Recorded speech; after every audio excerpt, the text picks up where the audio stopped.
you don't arrive and say, we are now successful. We have a quality, a very high quality system. But it really doesn't stop there. We must always seek constant improvement. And it's a daily task, it's yearly, and every new teacher, every new student, things change over time. There are some new challenges.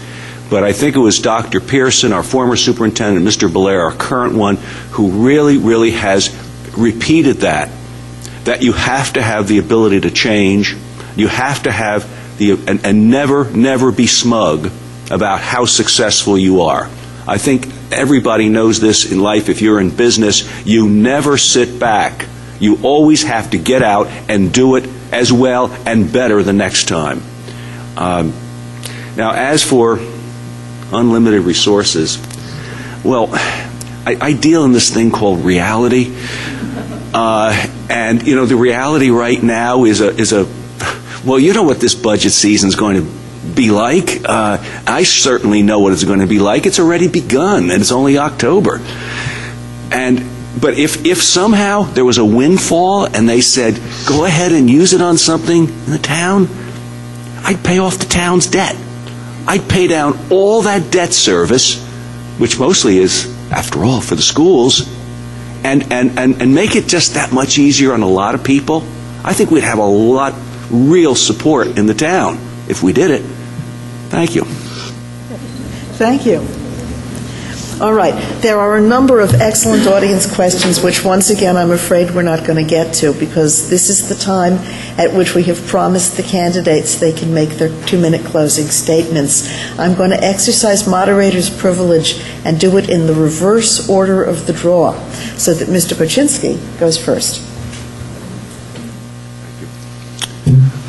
I want to express my thanks to the League, obviously, for organizing this event, and to Jean for so ably moderating it.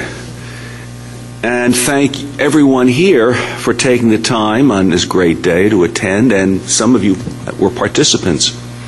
I only regret that the exodus didn't happen about an hour or so ago. But I guess it was too tempting. Denise and I will bring a wealth of experience and enormous dedication to the board.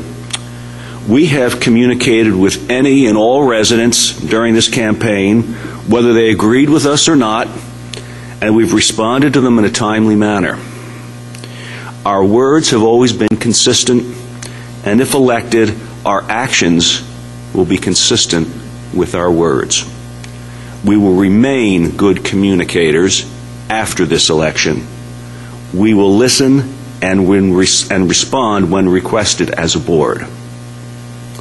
And for me, I'm going to remain exercising independence of judgment on all issues that have come up. And I'm afraid I have to say I'm one of the few members of the board that's willing to vote alone or in the minority if I think that that's the direction we really ought to be going in. Lastly, we know these are challenging times, but even so, I am really confident that we can find ways to maintain a truly quality educational system in which we can all take pride simply by making smart choices and being diligent in our pursuit of cost containment. That's my pledge. We can do this as a community, and I think it's important that we do it together. And I would greatly welcome your support on November 3rd. Thank you. Ms. Harvey? Thank you again to the League of Women Voters and to everyone in the audience and to our wonderful moderator.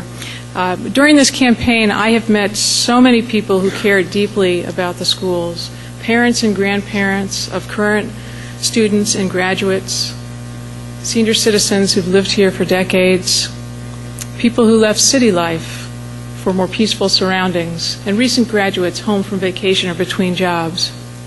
I have met many of you door to door, on the phone, at PTO and Board of Ed meetings, at various school events, and going to town venues. I have talked to you about the schools and the education budget. Hearing everyone's candid and thoughtful comments was a wonderful experience for me. It is precisely the type of communication that's invaluable as a potential member of the Board of Education. An open and meaningful dialogue with the community is imperative to the success of our schools.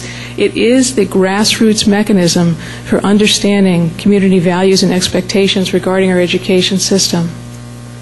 We have many issues to face together, particularly in this difficult economic environment. We will need to make every reasonable effort to contain costs while also continuously improving teaching practices and curriculum, providing a well-rounded education and safe learning environment for our students, hiring and retaining the best teachers, and preserving the town's investment in facilities. Thomas Friedman wrote recently about public schools being an unspoken reason for the recession.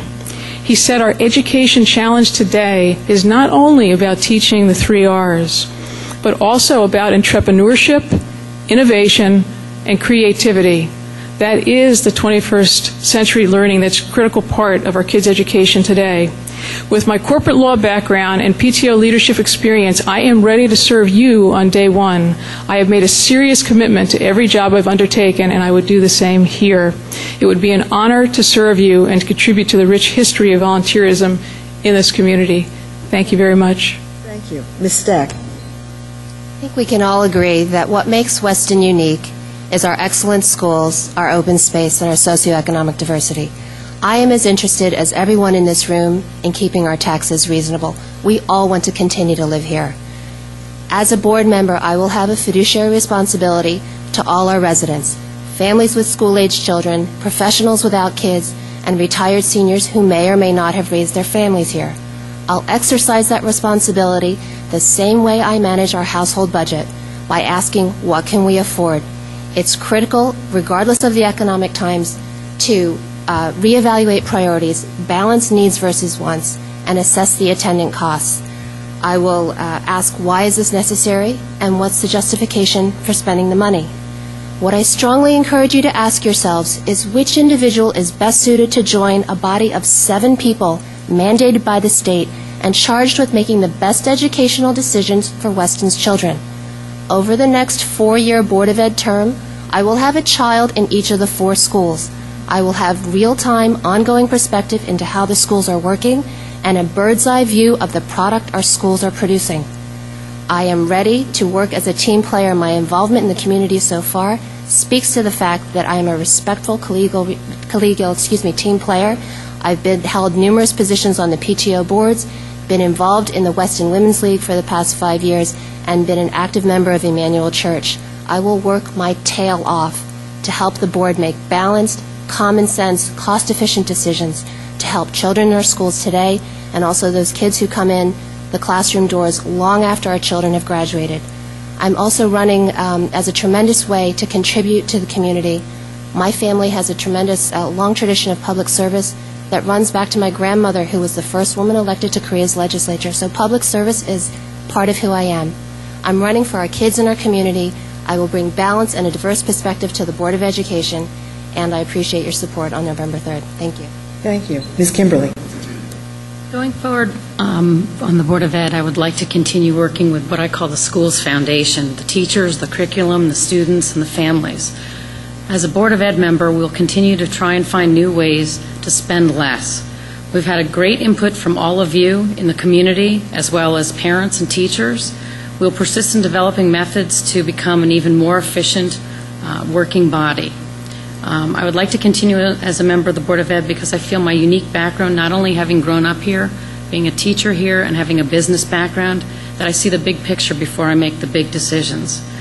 I've demonstrated a balanced approach, applying my educational background and business experience and common sense to the decision-making process. Thank you. Thank you. At this point, you know what I'm going to say. The polls open at 6 in the morning on November 3rd, and they close at 8 o'clock, and it's up to you. You've heard the candidates for Selectman, for First Selectman, and for Board of Education. If you know anybody who should be voting and isn't yet registered, I believe they have until Tuesday to wander into Town Hall and do it in person. It's too late to do it by mail. Please, please, please help get out the vote. Our thanks from the League to the timers, the audience, and the candidates.